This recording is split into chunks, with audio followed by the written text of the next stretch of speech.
My mom said I'd be kicked out if I didn't share my college fund with my stepdad's kids, so I planned to turn their world upside down. I'm a 17-year-old girl living in a mixed family that's not quite mixed enough to blend smoothly. My mom, 43 and still rocking her youth vibe, married my stepdad about 3 years ago, though they dated for nearly 5 years before tying the knot. The ceremony felt more like checking a box than starting a new chapter. Let's just say it wasn't the blast off to happily ever after some people might expect. Now about my step-siblings. There's Jackson, a year older than me, and Emma, who's 2 years my junior. We all attend the same high school, yet our circles don't overlap. It's like we're in different orbits in the same solar system, close but not touching. Before we get deeper into the now, let's backtrack to the backstory. My mom and my dad were never married. Dad died when I was just a tot, too young to really remember him. From what I've pieced together, he was this rebel who fell hard for my mom, the life of any party, but his family, they weren't fans of her free spirit.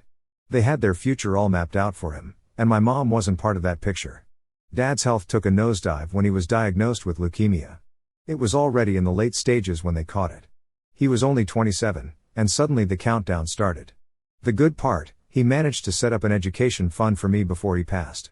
That fund became my golden ticket, a promise of future stability that my mom swore was mine alone to use when the time came. Fast forward to when I was 8, and enter my stepdad. He showed up not long after we moved towns, a decision my mom made because sticking around in the place where she and dad met was too much for her heart to handle. With him came Jackson and Emma, carrying their own baggage from a mom who ditched them post-divorce to chase a new love story. My stepdad was left to pick up the pieces. I had hopes, like any kid. The idea of suddenly having a bigger family seemed like hitting the jackpot, a new dad, a brother, and a sister. It sounded like the perfect setup for those family movie nights and holiday card photos. But reality checked in soon enough. The whole family vibe, it never clicked. Living under the same roof didn't make us family. We were more like housemates who just happened to share some DNA through marriage. Don't get me wrong, it's not like they were mean or anything. There was no overt drama, no shouting matches over dinner. It was something subtler, like a constant buzz you can't pinpoint but can't ignore either. It didn't help that the energy was way off.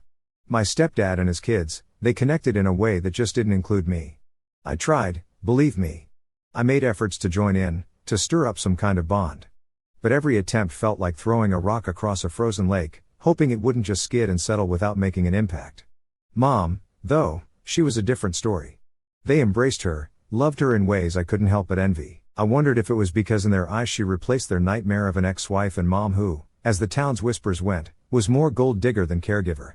The whole setup left me feeling like a guest in my own life, not mistreated, but misplaced, like a puzzle piece from a different box. Observing all this as I grew up, I couldn't shake off the feeling of being the odd one out. It was like everyone else got the manual on how to be a family, and I got the wrong edition.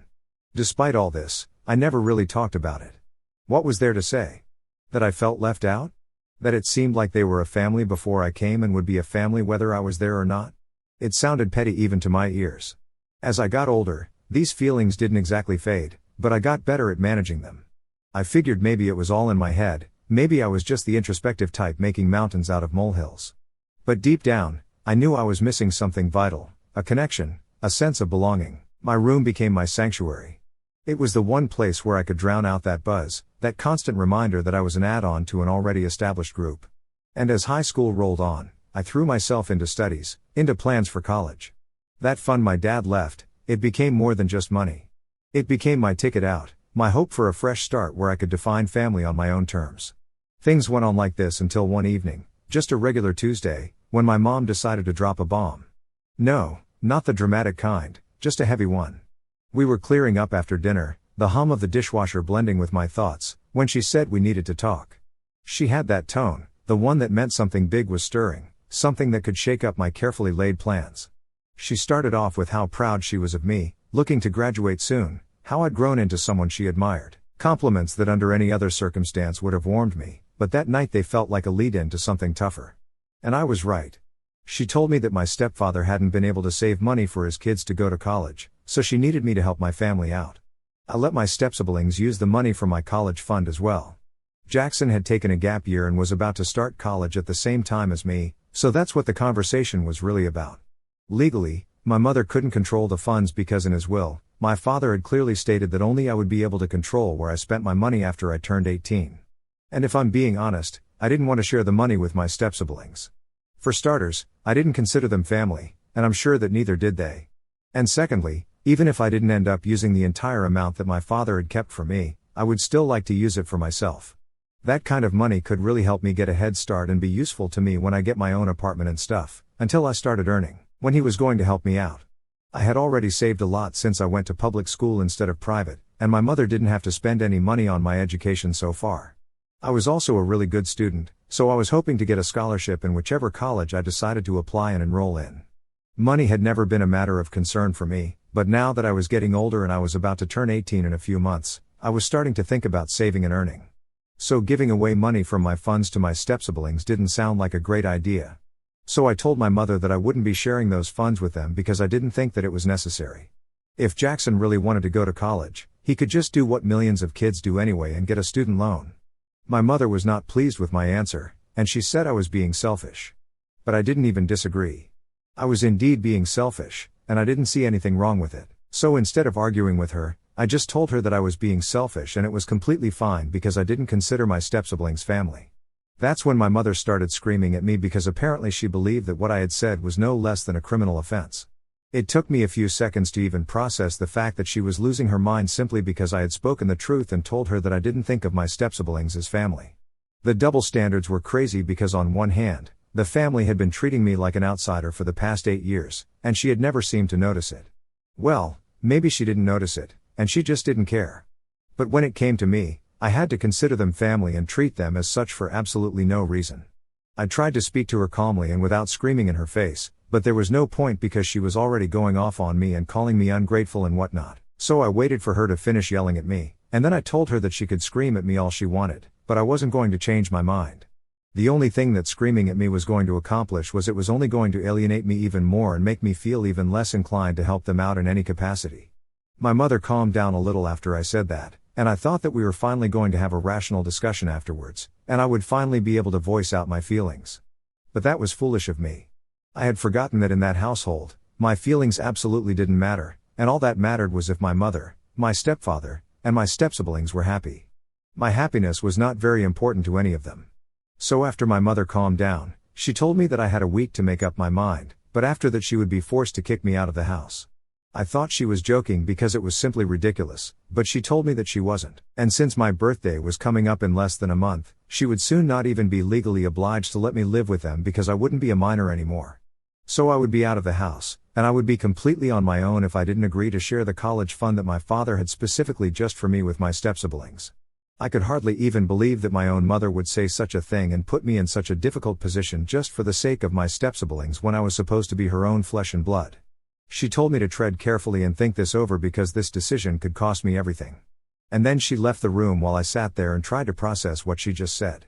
It was incredibly insulting for me to be treated that way by my own mother, and that day I made up my mind that I was going to get out of this house no matter what the cost.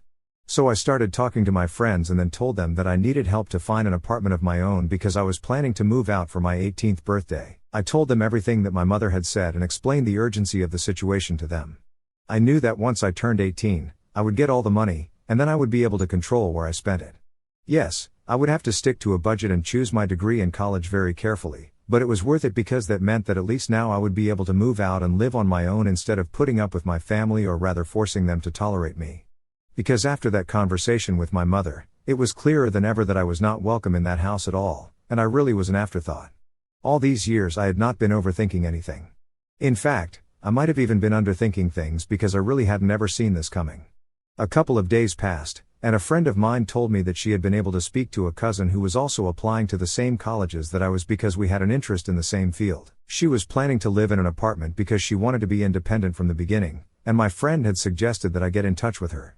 So if we ended up going to the same college, we could rent out an apartment together and live there. I felt that it was a great idea and got in touch with my friend's cousin almost immediately. We worked out everything, and I told her about my situation as well, and she seemed to be very empathetic. I could tell that she was a nice person, and I would get along with her. So that part was all sorted out, and the only thing I had to worry about was where I would live until college started since there were quite a few months to go before that. But it turned out to be pretty easy for me to figure that one out because my friends told me that I could take to living with them until college finally started. It was a messy and risky plan, but I was willing to go through with it because anything would be better than living with my mother and these people. Because the way that I was being treated after that fight with my mom was horrible. And I don't mean horrible in the sense that they were speaking to me badly or torturing me or whatever, but what they were doing was far more humiliating. They had all ganged up on me and were acting like I was the single most disgusting creature to ever exist. Like if I would enter a room, everybody would instantly stop talking and go back to their own rooms. They would give me the side eye all the time and refuse to even speak to me like I had done something wrong.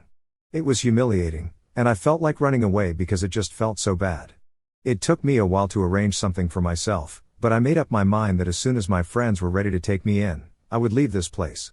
So the day that my mother spoke to me again to ask me if I had changed my mind or not, I decided to tell her the truth and then leave. I told her that I had not changed my mind as a matter of fact, and that I would actually be leaving this place.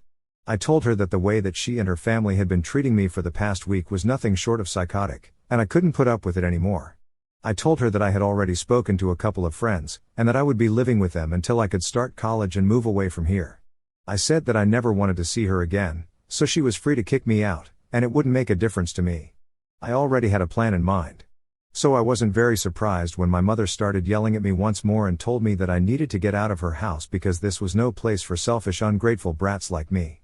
I left pretty gladly, and I was happy to see the last of them. But that wasn't the end of the road for my plan. During the time that I had been spending in my room all by myself, I had been thinking of ways to get back at my mother. Ever since she got married to my stepfather, life had changed for me, and not in a good way. But she didn't even seem to care about it because she was happy with her new family. I had tried to be happy for her and suppressed my own feelings about this, but now it was very obvious that she didn't care about me in general, and her stepkids were more important to her than me. The way she had been treating me made me feel like crap, and I had made up my mind that I was not going to let this go unanswered. So that's why as soon as I was out of the house, I decided to spill the beans on her and let everybody know what kind of a person she really was. The only reason I had even waited for a week to get out of her house and then speak about her ridiculous demands was because I didn't want her to be able to have any access to me to even tell me how disappointed she was in me or whatever. Because nobody in their right mind would ever support the things that she had said to me, and I knew that once I had moved in with a friend, I decided to go online and make a post about my mother. I typed out the incident that took place and how my mother had been screaming at me just because I didn't want to contribute to my stepsiblings' college fund. I also mentioned none of them had ever treated me like family, but my mother never seemed to have a problem with that. It was only a problem when I did the same thing to them. I talked about the double standards. I also mentioned how she had practically forgotten about me once she started living with her new family. And I also said that I found her to be the single most selfish being on this planet because of the way that she had been behaving with me just for saying no to something completely ridiculous. Any sane person in my position would have said no since the money that she had been talking about had been left to me specifically by my father. It was not for anybody else to use, and I didn't think it was fair to demand that I share it with people who never made me feel like a part of their family. I might have even considered it if my stepsiblings had been nice to me at any point, but that was not the case here. I was really frustrated, and I let out all my frustration in that one post. I knew that this negatively impacted my mother since I had a lot of people who followed me, including my father's friends and their kids. But at the time, I just didn't care, and I wanted to get back at her. Truth be told, she had been my only source of support and happiness throughout my life because I had only one parent to count on, and my grandparents weren't really in touch with me. She had been my first and most important friend. So when she chose my stepsiblings over me, it felt like a huge betrayal. I was really hurt, and I just wanted to get it all out of my system without caring about the consequences. So I made that post, and exactly what I had expected would happen is what happened. I received several messages from my mother saying that I had ruined her life because everyone had seen that post, and it had been shared numerous times. My mother was pretty popular among her circle of friends. There was no big surprise that people were just looking for an excuse to gossip about her, and I had played right into their hands. She had tried to call me several times, but I didn't answer any calls, and neither did I respond to any texts. I was just miserable, and I had hoped that making that post would make me feel less upset. But the messages that my mother sent me after that only made me feel worse about my decision. I could tell through her texts that she was really torn up about this. She said things like she never expected me to do something like this, that she had believed that she had raised me to be kind and compassionate, but I was the opposite of both those things. And she couldn't even believe that I was her daughter anymore. And then she pulled out the big guns and told me that had my father been alive today to witness this vindictive and malicious side of me, he would be terribly disappointed and wouldn't even want to be related to me. That really got me, and I felt like I was doing something horrible. I started rethinking everything, and that's what brought me here eventually. At this point, I don't even know if it was right of me to not want to share my funds with my step-siblings. I don't know if I should make things right with my mother and the others because I don't even know if I can face them anymore after what I did. But also, this might be a very clever way of trying to manipulate me, and if it is, it's definitely working. That's why I need you guys to help me, because now that everybody has the facts, I can finally come to a conclusion. So am I the a-hole for refusing to share my college fund with my step-siblings and then making a post against my mother? I guess I needed that to see things for what they truly are. I was about to give my mother a chance again just because I wanted to see the good in her, and I wanted to believe that she wasn't a bad person. But what kind of mother says and does the things that she did? She's just not a good person, and it's time that I accepted it instead of trying to fight it. So I blocked her to make sure that she couldn't reach out to me again. I knew that if she texted me again, it would only be to manipulate me or to get that post down. I don't want to take that post down. I want it to stay up at least until she apologizes to me. She knows where I am because my friend's mother told her that I was living with them, so she knows where to reach me. And in spite of knowing, if she doesn't reach out to me, I'll take it as a sign that neither does she care about me, and that she cares more about her own reputation. So it's been 2 weeks since I've been living with my friend and have moved out from my stepfather's house. After that post, I had absolutely zero contact with everyone from my family. I did go to school a couple of days, and I ran into Emma a few times, but she just shot me a really nasty look and pretended like I wasn't even there. Not surprising considering the fact that they are pretty much experts in pretending that I don't exist. They have been doing it for the past 8 years. They must have found it easier now. Anyway, my mother finally came to visit me last evening. She arrived here with a black plastic bag that people generally use for trash and dumped it in the living room, saying that it had all my leftover stuff in it. Basically everything that I hadn't been able to pack into my duffel bag when I was leaving my house. It felt a little insulting that she had used a trash bag to pack my stuff, and it was way more insulting when she dumped it all on the floor of the living room, leaving me to gather it. My friend and her parents who saw this all unfold were scandalized. They did not appreciate my mother's behavior one bit and actually took it upon themselves to argue with her about it. They told her that considering the fact that I was her only daughter, she should have more compassion for me instead of treating me so cruelly. They really scolded her, but she didn't take it kindly. She told them that they had no right to speak about her parenting techniques when they were the ones harboring a delinquent like me. I almost burst out laughing when she said that because I was far from a delinquent. I was literally a scholar student, and she had known that. I almost mentioned it myself, but I didn't have to thanks to my friend who stood up for me. She told my mother off and said that she was grateful that her parents were nothing like my mother and had a heart. It turned into a bit of a catfight, after which my mother got really huffy and left. I was really thankful for my friend and her parents. I don't think it was really necessary for them to stand up for me, but they did, and I couldn't be happier about it. This is probably the first time in my life that I had somebody to fight for me on my behalf, and it was just really touching. But anyway, I don't think my mother will be coming back anytime soon because after the welcome that she received yesterday, I wouldn't dare show up around here again. And I really hope that she doesn't show up because I'm just sick of the drama now. I want to move on with my life and start a new chapter, but I can't do that if she keeps showing up again and again. So I pray and I hope that this is the last time that I have come across her. I was applying to colleges and trying to get into a good one with a scholarship. I had been grinding really hard, and it all paid off. I'm in my first choice of school now, and yes, I'm sticking to the plan that I had come up with a couple of months ago. My friend's cousin who was applying to the same colleges also got in here, and we are going to rent an apartment and live together. She's a really sweet girl, and the fact that she is my friend's cousin is just a cherry on the top because this way I get to keep in touch with everyone. The last couple of months have been very difficult for me emotionally, but my friends helped me get through it all, and I can't tell you guys how thankful I am to have such people in my life. I know a lot of people who have terrible parents and families rely on their friends for emotional support, but I have tried to avoid that so far. However, now that I know how far my friends are willing to go for me, I feel like they are my family. I'm always going to be grateful for everything that people have done for me. Seriously, I don't think I could have made it this far without everybody's help, and that includes the people here who reached out to me through messages and said such supportive things to help me through. This is just really strange and funny how my own mother hasn't even bothered to text me even once after I moved out. She didn't even care that I had unblocked her, and she could actually talk to me. That's how little I mean to her, but you guys and my friends told me to have faith in myself because I could do it. It's really cute how little strangers on the internet did more for me than my mother did. But anyway, that's all in the past now. I'm looking forward to having a fresh start here, and I'm really excited for what the future holds. Life has a way of throwing unexpected stuff at you, I guess. I thought I was done with all the drama from my family after moving out and starting college, but it looks like I was wrong. Things have gotten way more complicated than I ever expected, and honestly, I'm just exhausted. So a few weeks ago, out of nowhere, I got a message from my stepdad. Yeah, the same stepdad who barely acknowledged my existence when I was living with them. He sent this long rambling text about how he was sorry for how things had gone down and how he wanted to meet up to talk. At first, I didn't know what to think. Why was he suddenly reaching out now after all this time? Part of me wanted to ignore him, but another part of me was curious. Maybe he had something important to say. So I figured, why not? I agreed to meet him at a cafe near my campus. When I got there, the whole situation felt awkward. He was sitting there looking nervous, and I could tell this wasn't going to be a normal conversation. After some small talk, he finally got to the point. He told me that he had no idea my mom was going to kick me out over the college fund. He said she'd made the decision without even consulting him, and when she told him afterward, they had a massive fight.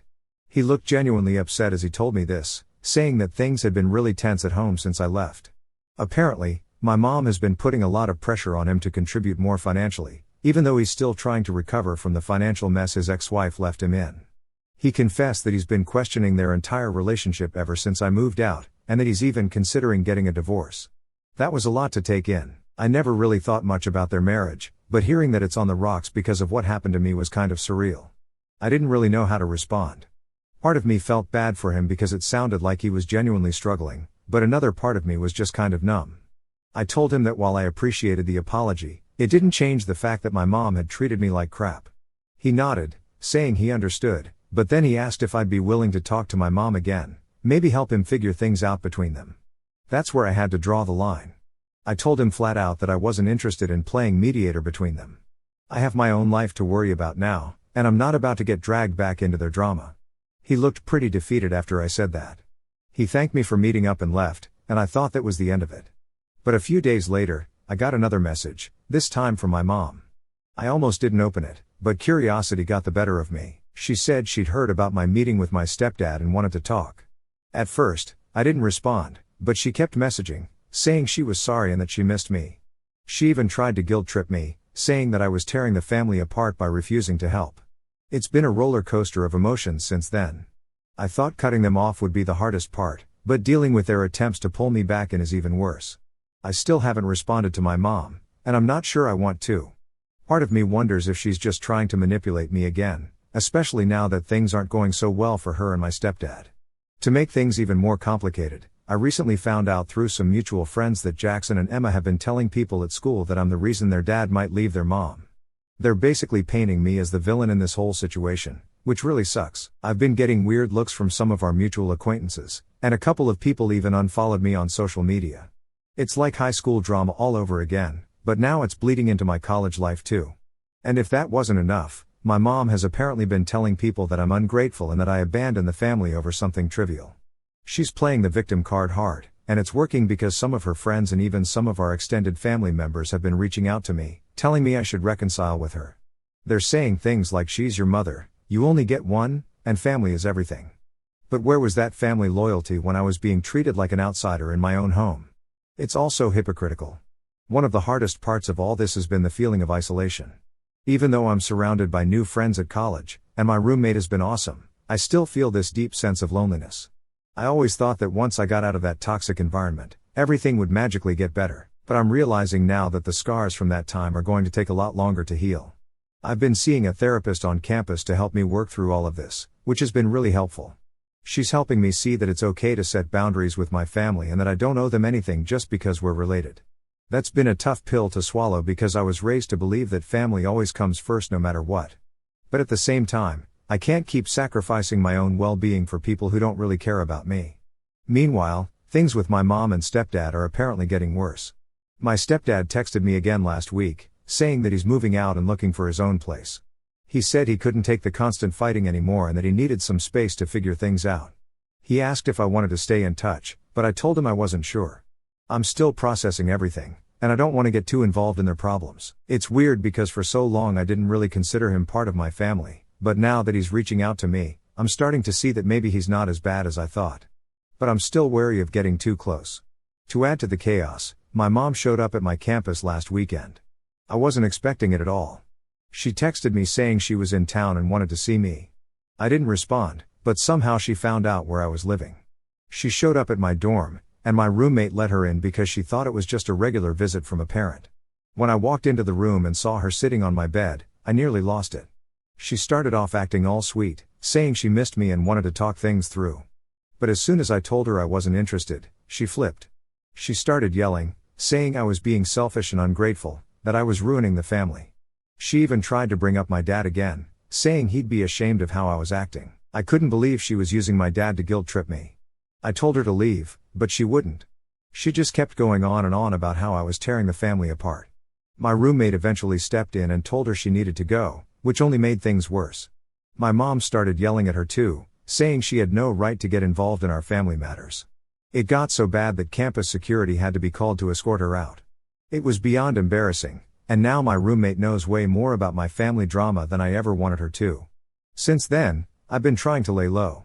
I haven't heard from my mom since that day, but I'm sure it's only a matter of time before she tries to contact me again. I'm honestly at my breaking point with all of this. I just want to move on with my life and focus on my future, but it feels like every time I try, something else pulls me back into the mess I left behind. I know I need to keep my distance and focus on myself, but it's so hard when the people who are supposed to care about you are the ones causing all the pain. I'm trying to stay strong and remember that I deserve better than how they've treated me, but some days it's tough to keep that perspective. Anyway, thanks for sticking with me through all of this. Writing it all out helps a little, even if it doesn't fix anything. I don't know what the future holds, but I'm just going to keep putting one foot in front of the other and hope that things eventually get better. If anything else happens, I'll keep you guys updated, but for now, I'm just trying to survive each day as it comes.